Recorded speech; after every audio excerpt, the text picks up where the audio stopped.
নমস্কার নমস্কার সবাইকে। আমার স্বাদের রান্নাঘরে আপনাদের সবাইকে স্বাগত। আশা করছি সবাই ভালো আছেন এবং সুস্থ আছেন। আজকে আমি মাছ দিয়ে সবজির চচ্চড়ি করে দেখাচ্ছি। এক কথায় মাছের চচ্চড়ি বলা যেতে পারে। দেখুন, মাছের চচ্চড়ি রান্না করার জন্য আমি প্রথমে শুকনো লঙ্কা, তেজপাতা এবং জিরে ফোড়ন দিয়ে দিয়েছি। ফোড়নটা যখন হয়ে এসছে তখন আমি সবজি দিয়ে দিলাম। সবজি আপনি যে কোনো মরশুমের সবজি নিতে পারেন। সবজিটা নুন দিয়ে আমি কিছুটা সাঁতলে নিয়েছি। অর্ধেক হাফ সেদ্ধ মতো হয়েছে, তখন আমি নামিয়ে আরেকটা পেঁয়াজ ফোড়ন দিয়ে দিচ্ছি, আরেকটা ফোড়ন দিয়ে দিলাম। এটা আপনি চাইলে একবারেও দিতে পারেন, আবার চাইলে সেদ্ধটা হাফ করে আমি যেরকম করলাম সেটাও করতে পারেন। তারপরে যে বাকি বেসিক মশলাগুলো আছে, যেমন হলুদ গুঁড়ো, জিরের গুঁড়ো, আমি এখানে 2 চামচ হলুদ গুঁড়ো দিলাম, 2 চামচের মতো জিরের গুঁড়ো দিলাম, আর সামান্য একটু কাশ্মীরি লঙ্কার গুঁড়ো দিয়ে দিলাম। কাশ্মীরি লঙ্কার গুঁড়োর জায়গায় আপনি ঝাল লঙ্কার গুঁড়োও দিতে পারেন।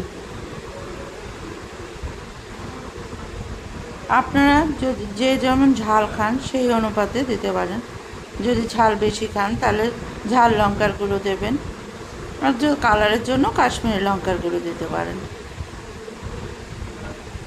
এবার এই মশলাটা দিয়ে, যেহেতু আমি আগে সবজিটা তেল দিয়ে কষিয়ে নিয়েছিলাম, তার জন্য এখানে পেঁয়াজে আমি খুব একটা বেশি তেল দিইনি।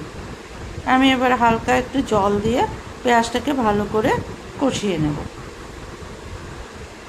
দেখুন, আমার নাড়াচাড়া করতে করতেই জলটা অনেকটাই শুকিয়ে গেছে এবং পেঁয়াজটাও সেদ্ধ মতো হয়ে গেছে। ভাজা এবং সেদ্ধ দুটোই হয়ে গেছে। এবার আমি সাঁতলে রাখা সবজিগুলো দিয়ে দিচ্ছি।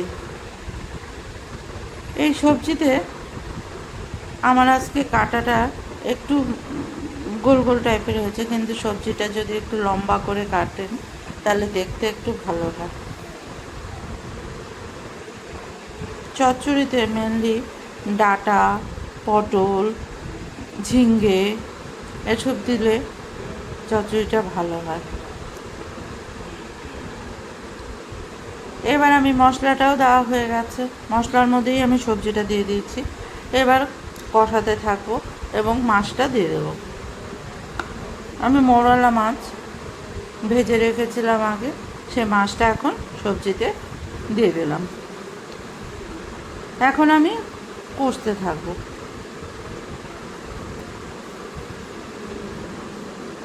কষতে কষতেই আমার যে হাফ সবজিটা বাকি ছিল সেটা হয়ে যাবে। এবার সামান্য একটু চিনি বা মিষ্টি অ্যাড করব, কারণ ঝাল ঝাল আমি এখানে কাঁচা লঙ্কা দিয়েছিলাম। এবার ঝাল মিষ্টি একটু হলে খেতে স্বাদ হয়, সামান্য একটু চিনি অ্যাড করব।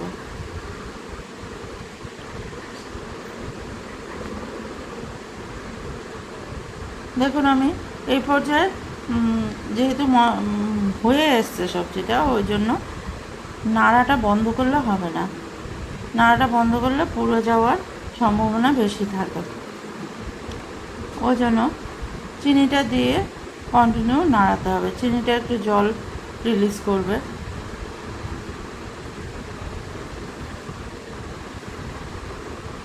এবার দেখুন, কষতে কষতেই আমার চচ্চড়িটা হয়ে এসছে। বন্ধুরা, যদি আপনাদের চচ্চড়িটা ভালো লাগে তাহলে অবশ্যই আমার চ্যানেলটাকে লাইক, সাবস্ক্রাইব করে দেবেন এবং বেল আইকনটাও প্রেস করে দেবেন, যাতে পরবর্তী ভিডিও আপনাদের কাছে সহজেই পৌঁছে যায়। এবং কারা কারা এই চচ্চড়িটা খেয়েছেন এবং আপনাদের পদ্ধতিটাও আমার সঙ্গে শেয়ার করবেন। এবং আমার যে প্রসেসটা সেটা আপনারা করে দেখবেন, খাবেন, ভালো লাগলে আমাকে কমেন্টে জানাবেন। দেখুন, চচ্চড়িটা আগের একরকম ছিল, এখন নাড়াচাড়া করতে করতে দেখুন অনেকটাই হয়ে এসছে।